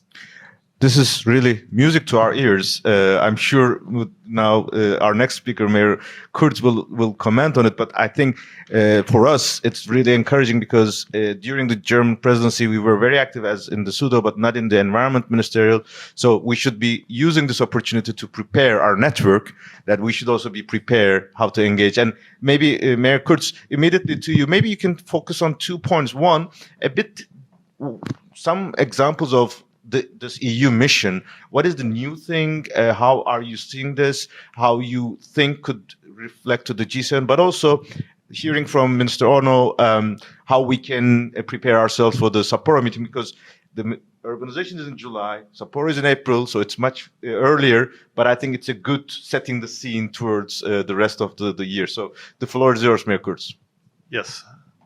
Thank you very much, and thank you for your encouraging words. I totally agree to what you have said, and you mentioned that we have to learn, and this is, I think, the fundamental message. And you also mentioned that cities are maybe a bit more agile because they're closer to the people, closer to the problems, and the national governments are, but we have to be agile.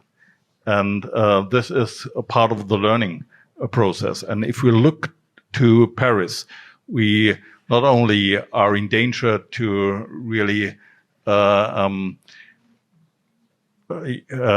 miss the 1.5 degree goal, but we also miss, let's say, the idea that the cities are the decisive place and are really successful. And why is it so? I think we have still a lack of real multi-level governance, because this is rather an abstract term, and I want to turn it into practice. What does it mean? And I think that the mission, the 100 climate neutral city by 2030, the mission of the European Commission, is such an approach to figure out how real multi-level governance can really work. Ambassador Paquet was the General Director for Research and Innovation of the EU, and the 100 Climate Neutral Cities mission is part of this directorate. So it's research and innovation. I hope this is going to be an innovative approach and an innovative mission, because we are now part of the mission, and we realize if you try to really have the transition on the ground, you have always struggle with the legal framework. For example, we try to decarbonize our heating system, and we have a district heating system, but this covers, let's say, 50% of our city. And then, of course, we have the fossil-based heating systems with our gas grid. And so, for example, if we want to expand our district heating system, the problem is not so much to decarbonize that one, but to have a new offer to all the others. And for example, right now, under the legal framework, our utility company is obliged to maintain a gas grid. And the next question is, for the people who own a house, can I force them to rely on the energy I want to have them, or are they free to go to have, let's say, an oil-based heating system on their own? So I need also another legal framework to do our job to make the transition come true. And for example, then we have a lot of economic issues. A thermal heat pump costs more than twice as much as a fossil-based energy system. And you're not able to refinance this because you need a lot of electricity to run the heat pump too. So if I ask my citizens to pay for a 50,000 euro thermal heat pump, this is quite a problem if I don't subsidize it. But if I want to subsidize 50,000 homes, that's quite an amount. So these are the direct questions on the ground, and we cannot solve them without a direct dialogue. And now there's a concept, it's called this climate city contract. And this is now the next phase within the next weeks. So in March, now we have March. So this month, we will present our proposal for a climate city contract. And this contract shall be a contract between the national government, our state government, and the EU is in a way partnering or supervising the process. And I hope that this is not a document, that this is a process to really develop a concrete program for not only for our city, but for the 100 cities, and then to serve as a role model for the other cities too. And timing wise, it's also just before the Sapporo G7 environment minister. So maybe your experience, we can present this as good practice, and the ministers in their interaction could take into account, and we will be, of course, happy to provide more information during that Sapporo based on this interaction. So thanks a lot, Mayor Kurz. So I'd like to continue with our this year's chair of the Urban 7, Mayor Hisamoto. You mentioned in your remark, gave the bullets of the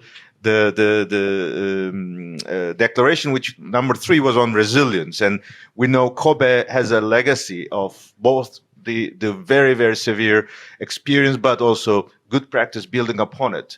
And we know you personally also are very, very sensitive, especially going this experience beyond Japan, beyond Urban 7. Personally, I'm from Izmir.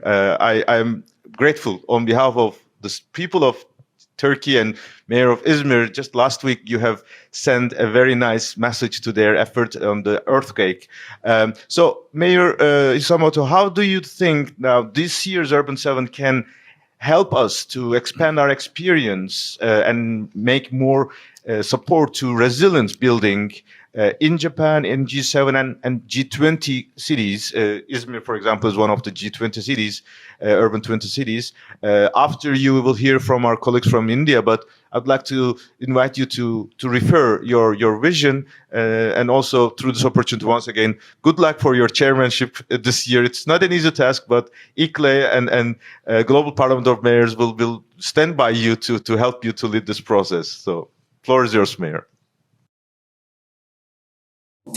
Thank you very much. Those who suffered from the earthquake in Syria and Turkey, my condolences to them. And my message, thank you very much for reading my message.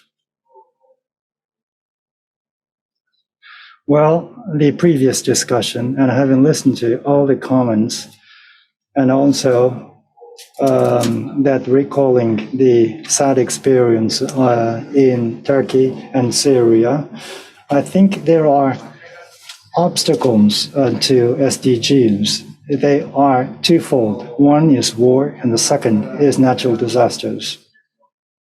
I truly hope that there will be an early end to the war in Ukraine, but it would require a lot of energy to reconstruct the economy and the country.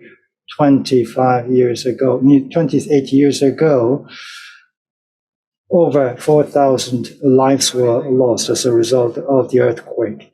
They cannot come back to us, but in order to recover and reconstruct the Kobe city, a huge energy was poured into the reconstruction.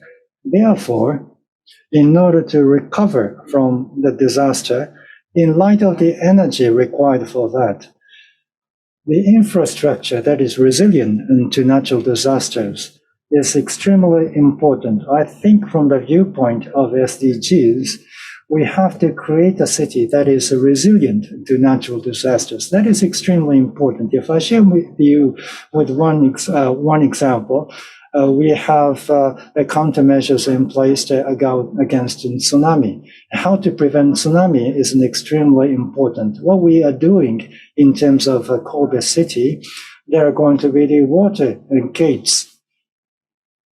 If the staff should come over and to the water gate to shut the gate, they will be involved in the disaster. And that was actually what happened in the previous disaster. So the remote control of the water gate is going to be important. This kind of investment is going to be, from the viewpoint of the SDGs, is extremely crucial and necessary in order to protect the human lives. What I would like to mention and emphasize here is this thing. And then U7 declaration, which is scheduled to be adopted tomorrow. Peter Kurz, the mayor of Mannheim, and thanks to the efforts by the German people, we had a wonderful the declaration last year, and built on this best practices, we would like to come up with the declaration tomorrow. And there was a message from Mr. Ono, the Vice Minister for Global Environment, he mentioned the importance of interactions with U7. Thank you very much for this comment. And with regard to the declaration that is going to be agreed tomorrow, one of the important items is that the finance and the budgets should be transferred to local governments and from the central government. The meaning for this action is that actions relating to SDGs, when it comes into those actions, each municipality has its own unique natural and the geographical condition. I spent about 3 years in Sapporo, and I know some of the features of Sapporo. It has a lot of snowfalls. In Kobe, it really snows. And Okinawa, it is a subtropical area. So natural conditions differ widely. So from the viewpoint of SDGs, how energy consumption is going to be lowered. And for that to be achieved, approach is going to be differentiated. So not the uniform approach, but through the dialogue with local citizens. Each city has to select the most suitable option available to them. For that to be achieved, it is extremely important for the central government to transfer some of the funds to local governments, not in an isolated way. We also have a lot of experts in this area. The support from them is crucial. I think in the past we have good practices of good collaboration. And it is the same for the Mayors Association of Designated Cities. And also that is applied to Urban 7. There should be knowledge sharing among those stakeholders is extremely important. So this summit is going to serve as a good occasion for that purpose as well. Excellent. This gives me the opportunity now to connect to our guest who is waiting. I hope he has also listened to us, Mr. Emani Kumar, my dear colleague, friend. He's the director of ICLEI South Asia, who is playing a similar role that ICLEI Japan is playing this year. So they are the support team of the Urban 20, which is chaired by Ahmedabad City. And I think one of the things that this year's G7 and G20 presidencies are making a good progress is also this synergy between these two processes. Last year, we were not able to make that kind of interaction, but this year, starting from this meeting on, you have heard that we have interventions from the Commissioner of Urban Ahmedabad City. I think this is also a legacy from Japan. I think that's a very nice contribution to take the bar higher. I think one of the good things is that Kobe and Ahmedabad being sister cities helping this collaboration. And I think now, Kumar, you heard since the morning probably the messages. How do you think now in the next couple of months, because the Urban 20 Mayor Summit will be in July in Ahmedabad, so we will be a bit earlier so that we can share some information and input. So how do you see the preparations and how do you take this kind of messages from Kobe and Tokyo today to the agenda of Urban 20? The floor is yours, Kumar. Thank you. I hope I'm audible. Very good. We hear you very well. Thank you. Thank you for giving me this opportunity by the Ministry of Environment, Japan. And maybe how many of you can see behind me, there is a fan running, actually, if you can see that. We are in the month of March, 1st March, and never in the city of Delhi, we have used fans at the beginning of March. Till like end of March, maybe it's okay for us. Like, so my previous speakers have also said things are changing all over the world, actually, this thing. And my dear colleague Yunus has said that we need to more concentrate on the action on ground on that. Even UN recognizes this decade as the decade of action on that. So keeping that in mind, the 6th edition of U20 under the presidency of India's G20 taking a lot of efforts to bring together all the cities to concentrate on the action or to improve the action on the ground. I know that national governments can bring policies, but action has to happen at the ground. So that is the point which the Ahmedabad city, the U20 chair for this year, is concentrating on that and keeping that as an important point to that. We feel the previous communiques, this is the 6th edition, as I said, that the 5 communiques have talked about the importance of the city governments, but little bit we feel that maybe further need on the action on the ground on that. As you all know that G20's theme is One Earth, One Family, and One Future. So unless until if all of us together act, I don't think it is going to be, we are going to address these issues on that. So the effort of the 6th U20 is to continue from intention to action. So that is what we are talking, and come out with a draft roadmap for global change that will be driven by the city governments. So keeping that in mind, the U20, under the leadership of Ahmedabad city, has come out with 6 priority areas. I just list them. One is the encouraging environmentally responsible behaviors. So it's talking about bringing together all the communities along with the city government. So that's one of the important things. Ensuring water security. I don't know how many of you know that a lot of cities in this part of the world are facing on the water related issues.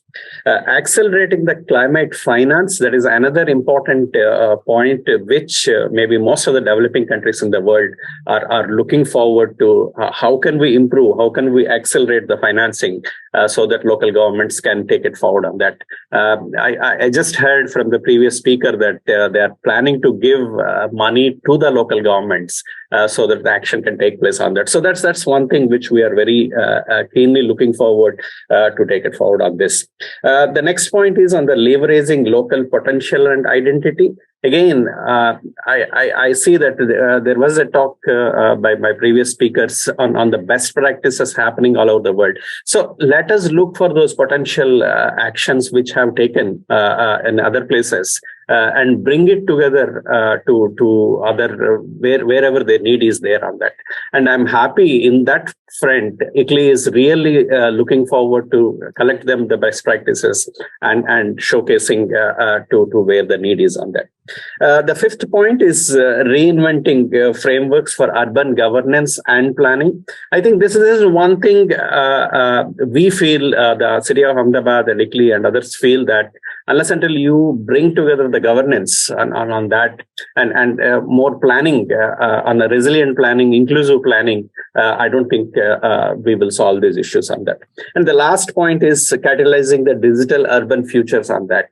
So how can we utilize the maybe AI or other digital futures in the actions on that? So these are the 6 thematic areas U20 has come out with. And I just want to add one very important point. The G20 Sherpa, the national government Sherpa of Government of India, has clearly told us in the first Sherpa meeting in the U20 just held in the month of February, first week in Ahmedabad. He clearly mentioned that the national Sherpas are looking to the U20 communique so that this can be placed before the national leaders, before the leaders summit in the month of September, which is going to take place in New Delhi, and take this as a very important communique to the political leaders of the G20 countries, and he will make sure that they will take it forward for implementation on the ground of that. So U20 is playing their role to bring together important communique to the G20 countries, and maybe I will see that tomorrow when the G7 leaders meet, that this communique on the importance of the urban areas, importance of the city actions to address the global issues on that.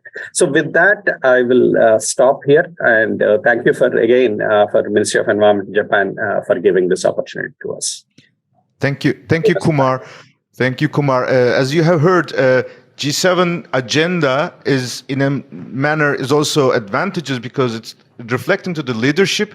The ministerial meetings are much earlier than the G20, so this gives us an opportunity that the message from Japan, all the ministerial meetings, could be inspirational for the planning in the G20 cycle. And I don't know how many processes exist between G7 and G20, but definitely Urban 7, Urban 20 is one of the unique, let's say, innovative and positive examples that let's build on that the rest of the G7 processes also can inspire this. So, Kumar, we are very happy that you're with us, and you have heard, for example, in the US, in the EU, this multi-level governance experiences. Maybe this could also be good for G20, and we can come back to this in the final round as well.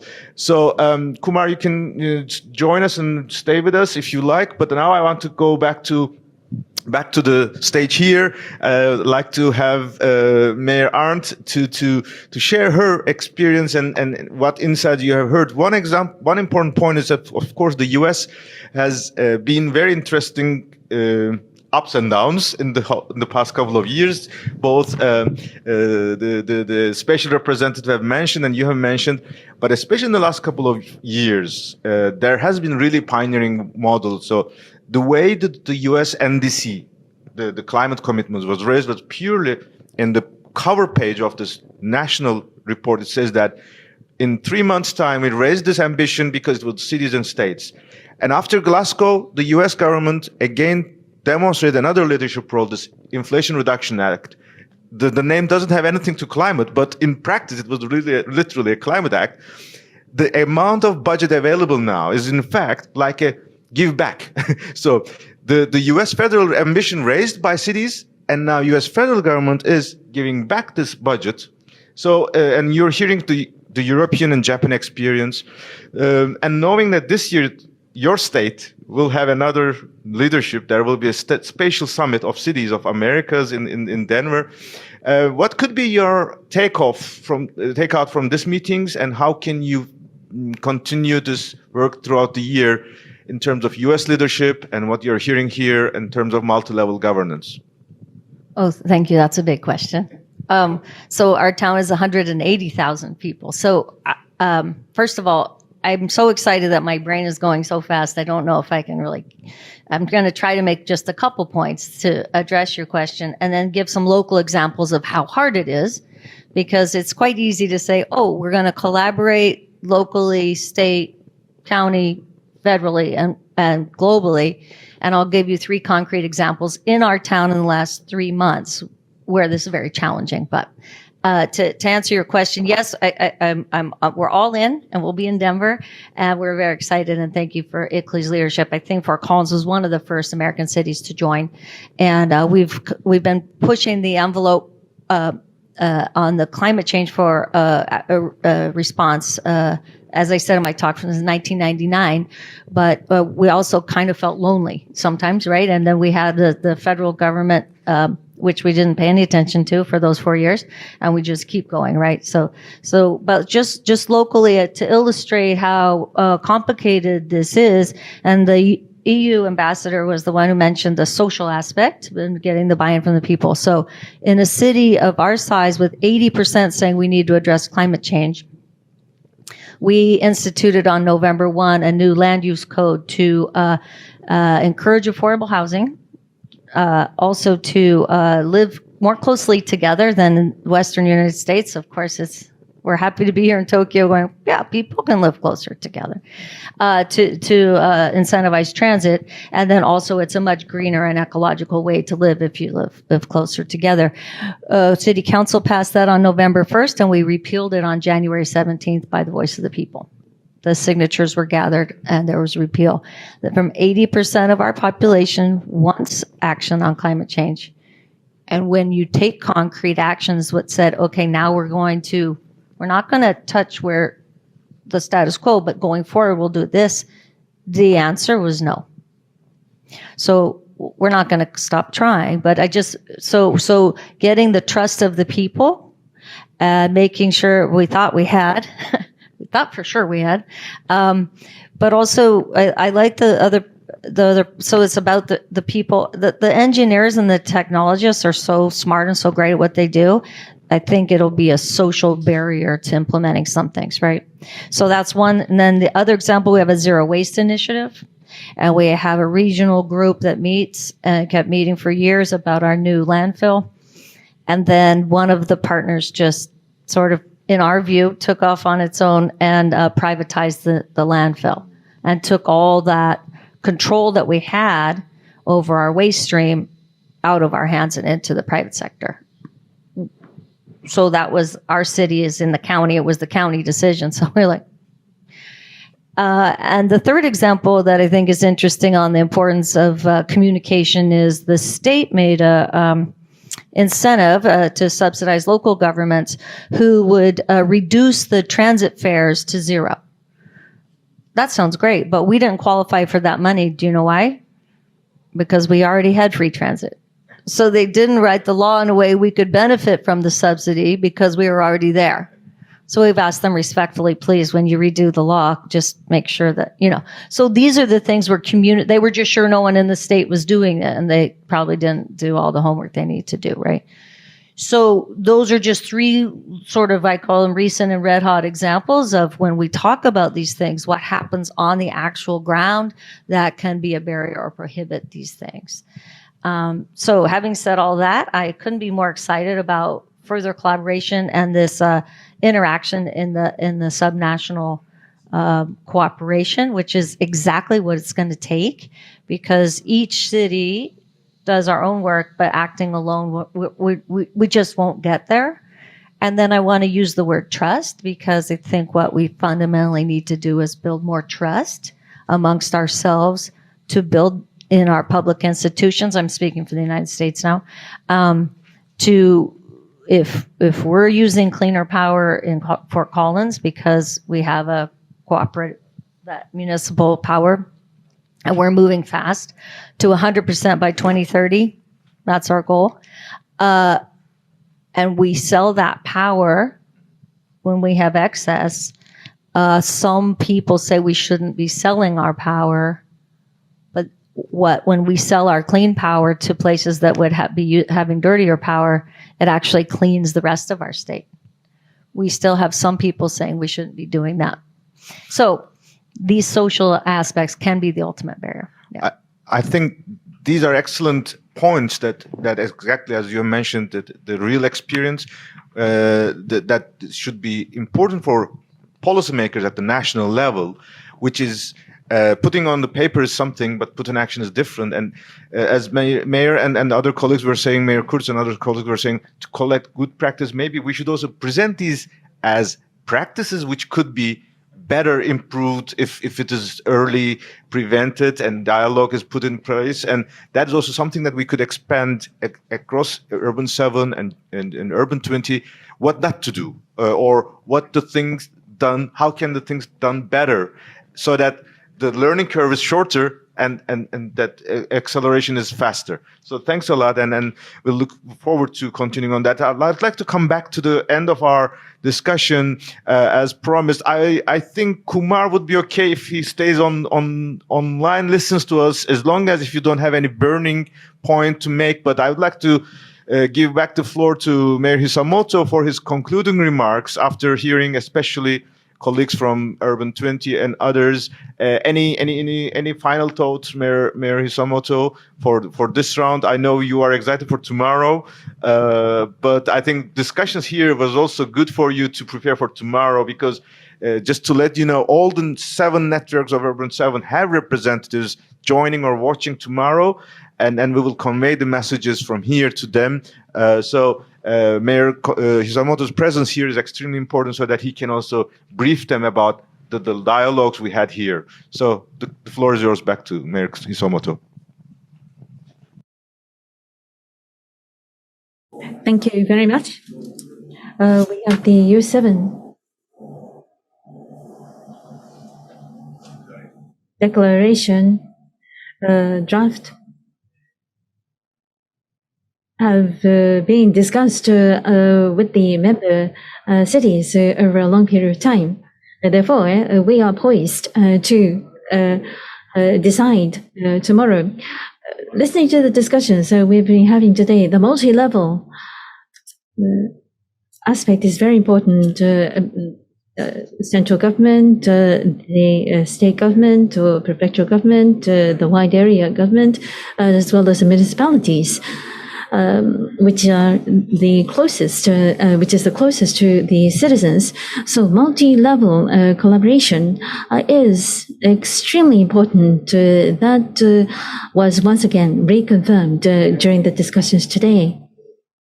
Furthermore, it was mentioned by Mayor Arndt that at the regional level, the views of the citizens must be listened to. This was also mentioned by Mayor Kurtz as well. A dialogue with the citizens on the ground is of utmost importance. And it is the municipalities that are the closest to listen to the citizens on the ground. Therefore, we're in a position to provide this message, to provide the content of the dialogue to central government. That is of utmost importance and expected of U7. So tomorrow, at the U7 discussion, tomorrow, I hope to bring to bear what we have learned today in our discussions. And ICLE will be providing us support tomorrow as well. And I believe that proposals and implications was very valuable as we head to the U7 meeting tomorrow. Thank you. Excellent, Mayor Hisamoto. This makes a natural connection to Mayor Kurtz, but not just only as Mayor of Mannheim this time. Mayor Kurtz, in your concluding remarks, maybe with your hat as the chair of the Global Parliament of Mayors, you heard from Mayor Hisamoto also the emphasis to peace in the Urban 7 declaration, and this is an issue that is close to your heart and to the mayors in the Global Parliament of Mayors, and there's a special paragraph on peace. Maybe you could also, in your concluding remarks, also comment on it, how this connection to peace and sustainability is important, and how Urban 7 is starting the beginning, has put this emphasis. But you can also add any other points you would like to add other than this point from other discussions. So the floor is yours. Thank you. I think your remark leads to an important dimension. Why is, let's say, the U7 and the T7 process so important, and why is now the time that this emerged? And I think this relates very much to the question of democracy and peace. And therefore, I'm thankful for the draft for our joint declaration, that it has such an emphasis on peace and democracy, because both is not only in danger, we don't have peace, and we experience now war in a dimension we couldn't imagine some years ago. And of course, democracy is under pressure worldwide. And so to strengthen the local government is also something to strengthen democracy. We experience that in Ukraine, the devolution of power was a cornerstone to democratize the country, and is also a prerequisite maybe now for the resilience of the country in that situation. And so I think that also the initiative of the US government to have a representative for subnational diplomacy is reacting on the issue that democracy has to find new partners, and that local authorities and local governments, sometimes much more than national states, are, let's say, allies for democracy. And of course, we discussed now the question of involving people. This is also a question of an open society. In an open society, you can involve people, and you have to convince. And we experienced through the pandemic that even authoritarian states are not able to come to solutions without the people. So I think there is another dimension which is also addressed by the combination of U7 and G7, and that it would be useful if the G7 and also U7 are addressing together the other international platforms, as, for example, G20, as COP28, and so on. And so Japan could really a starting point for this kind of a new concept. And I think it's also important because, as you mentioned, peace is also something at the leaders level. This year's summit is in Hiroshima, and Hiroshima mayor is very, very sensitive on peace and anti-nuclear issues, which is also addressed in our declaration. And also in the G7 German presidency leaders communique, as you mentioned, there's a reference to cities and local governments. We hope in the Hiroshima summit, we will also probably hope to have additional engagement. The Urban 7 Declaration will also give us the opportunity to feed into that. So thanks a lot, Mayor Kurz. Kumar, is there any 1 minute point? Because I would like to give back to the closing remarks to Minister Ono. Thank you. I don't want to add anything. Maybe I will just finish my intervention by saying that this is the time local leaders need to act, and we want to see action on ground. That is very much proven now the requirement for the local governments. And at the same time, either it's G7 or G20, I just want the national governments to support the local government's action on that. Thank you. Thanks a lot for giving me an opportunity. Excellent, Kumar. Mr. Ono, you have a gigantic task to synthesize, but of course, this was not meant to be an immediate response, but we are very grateful, first of all, your presence here, for hosting this event, listening to us. While talking, let's remember, of course, Asia is a special responsible this year, G7, G20, but also in Dubai, it will also be the responsible of Asia Pacific countries. So it will also, again, an Asian responsibility.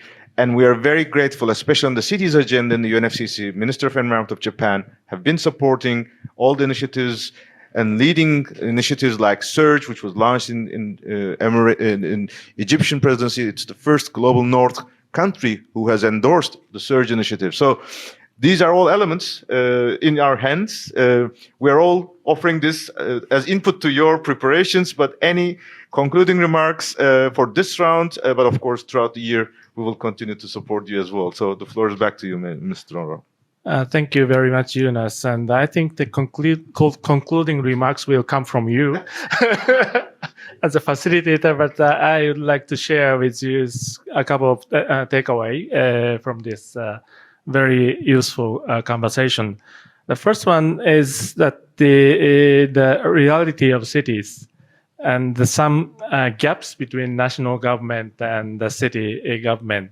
And I really appreciate that information. And we are gathering that kind of information from Japanese cities as well. And we are, national government, are trying to accommodate and mitigate in the gap, closing the gap between the national and local level. It's the first one, and the interaction between national government and the local governments will benefit both sides to closing the gap and will make the climate actions more effective and efficient. And second issue is as mentioned by Kumar and others, the interaction and collaboration with G7 and G20. It's another very important and very useful idea, and both ministers, environment ministers, Minister Yadav of India and Minister Nishimura of Japan has been discussing on the possible collaboration between G7 and G20, and possible area could include the lifestyle changes of citizens, as well as the disaster preparedness and disaster risk reduction, as mentioned by Mayor Hisamoto. And we are exploring the further collaboration between G7 and G20. And as you said, there is a climate conference, COP28 in Dubai this year, and we are continuing to support the initiative of cities and the collaboration between national government and local governments towards COP28 and beyond.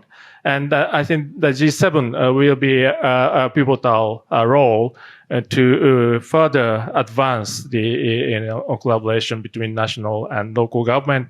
And in the future, I hope that this forum will be expanded to G7 and beyond level in collaboration with U7 as well as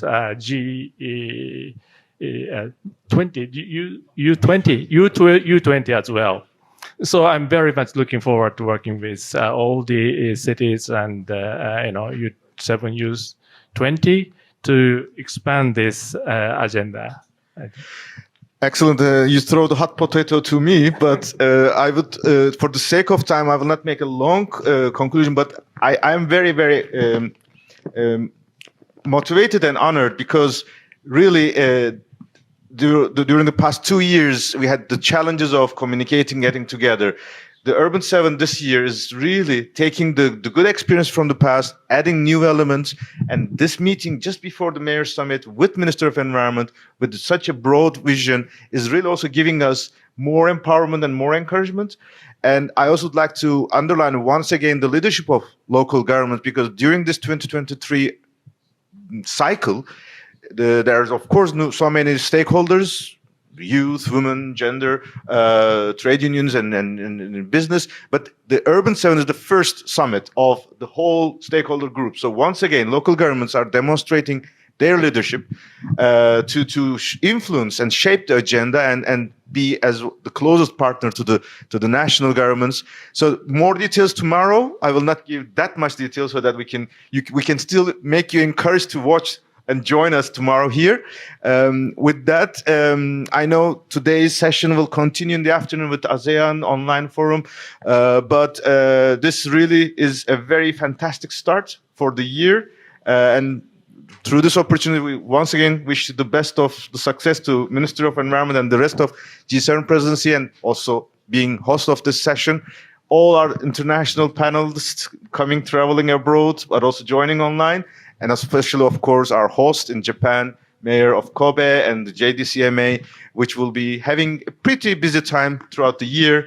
But I think we are very eagerly looking forward to your leadership as well. So with this in mind, on behalf of ICLEI, I also would like to thank a lot to your trust and confidence and collaboration with ICLEI. With this, I would like to invite the audience to give a warm applause to this fantastic beginning of the day and this panel. And then I think we can then go have our well-deserved lunch. Thank you.